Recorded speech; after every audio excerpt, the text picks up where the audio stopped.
आज की कहानी जीवन का कटु सत्य है, क्योंकि जो होना है वो होना ही है। भगवान विष्णु गरुड़ पर बैठकर कैलाश पर्वत पर गए। द्वार पर गरुड़ को छोड़कर खुद शिवजी से मिलने अंदर चले गए। तब कैलाश की अपूर्व प्राकृतिक शोभा को देखकर गरुड़ मंत्र मुग्ध थे कि तभी उनकी नजर एक खूबसूरत छोटी सी चिड़िया पर पड़ी। चिड़िया कुछ इतनी सुंदर थी कि गरुड़ के सारे विचार उसकी तरफ आकर्षित होने लगे। उसी समय कैलाश पर यमदेव पधारे और अंदर जाने से पहले उन्होंने उस छोटे से पक्षी को आश्चर्य की दृष्टि से देखा। गरुड़ समझ गए उस चिड़िया का अंत निकट है और यमदेव कैलाश से निकलते ही उसे अपने साथ यमलोक ले जाएंगे। गरुड़ को दया आ गई। इतनी छोटी और सुंदर सी चिड़िया को मरता हुआ नहीं देख सकते थे वो। उसे अपने पंजों में दबाया और कैलाश से हजारों कोस दूर एक जंगल में एक चट्टान के ऊपर छोड़ दिया और खुद वापस कैलाश पर आ गए। आखिर जब यम बाहर आए तो गरुड़ ने पूछ ही लिया कि उन्होंने उस चिड़िया को इतनी आश्चर्य भरी नजरों से क्यों देखा था। यमदेव बोले, गरुड़, जब मैंने उस चिड़िया को देखा तो मुझे ज्ञात हुआ कि वो चिड़िया कुछ ही पल बाद यहाँ से हजारों कोस दूर एक नाग द्वारा खा ली जाएगी। मैं सोच रहा था कि वो इतनी जल्दी इतनी दूर कैसे जाएगी, पर अब जब वो यहाँ नहीं है तो निश्चित ही वो मर चुकी है। गरुड़ समझ गए मृत्यु टाले नहीं टलती, चाहे कितनी भी चतुराई की जाए। इसलिए कृष्ण जी कहते हैं, करता तू वह है जो तू चाहता है, परंतु होता वह है जो मैं चाहता हूं। इसलिए कर तू वह जो मैं चाहता हूं, फिर होगा वह जो तू चाहेगा। इसलिए दोस्तों, जीवन के ये 6 सत्य हमेशा याद रखें।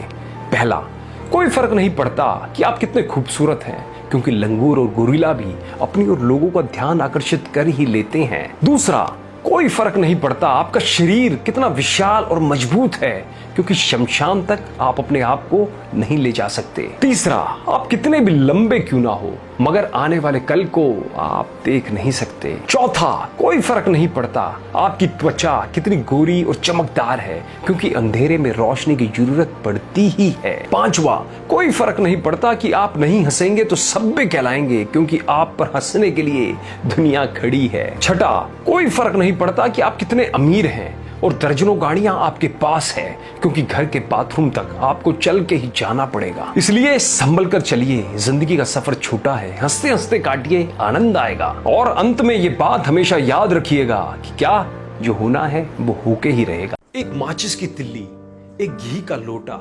लकड़ियों के ढेर पे कुछ गड्ढे में राख, बस इतनी सी है आदमी की औकात। एक बूढ़ा बाप शाम को मर गया, अपनी सारी जिंदगी परिवार के नाम कर गया। कहीं रोने की सुख बुघाट तो कहीं फुसफुसाहट, अरे जल्दी ले जाओ कौन रखेगा सारी रात, बस इतनी सी है आदमी की औकात। मरने के बाद नीचे देखा, नजारे नजर आ रहे थे। मेरी मौत पे कुछ लोग जबरदस्त तो कुछ जबरदस्ती रो रहे थे। नहीं रहा चला गया, 4 दिन करेंगे बात, बस इतनी सी है आदमी की औकात।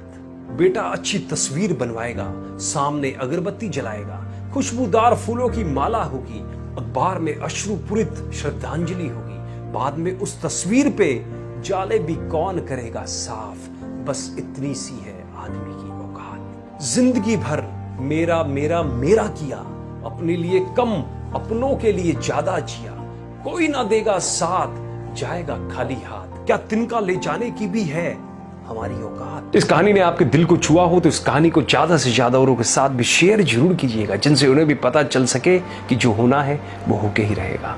धन्यवाद।